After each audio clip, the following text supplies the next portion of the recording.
अस्सलामुअलैकुम नाज़रीन, JN news HD के साथ मैं हूं नाइला भट्टी। नजर डालते हैं आज की अहम खबरों पर। इस्लामाबाद बिजली सार्फिन पर एक बार फिर से माहे एडजस्टमेंट के नाम पर 144 अरब रुपए का इजाफी बोझ डालने की तैयारी की जा रही है।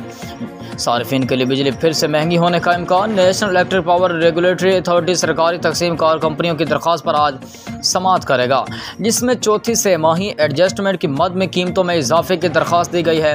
बिजली की कीमत में इजाफे की सूरत में सार्फिन पर 144 अरब 69 करोड़ रुपए का इजाफी बोझ भी पड़ने का इम्कान है। रावलपिंडी में बिजली की कीमत में खौफनाक इजाफे के खिलाफ शहरी सड़कों पर निकल आए। फेस्को की जानब से 23 अरब 49 करोड़, गेबको की जानब से 16 अरब 13 करोड़ रुपए का इजाफा मांगा गया है।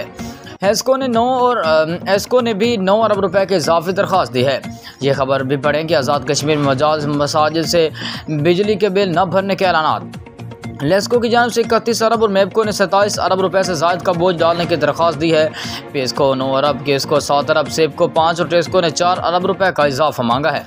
कराची के ताजरों का बिजली के बिलों की अदायगी न करने का ऐलान। वाज़ेह है कि बिजली की कीमत में मुसलसल इजाफे से न सिर्फ शहरी अजियत का शिकार बन रहे हैं, बल्कि ताजर बरादरी भी इस सिलसिले में हुकूमती पॉलिसी से नाला है और बिजली महंगी किए जाने के खिलाफ एहतजाजी मुजाहिरों पर मजबूर है।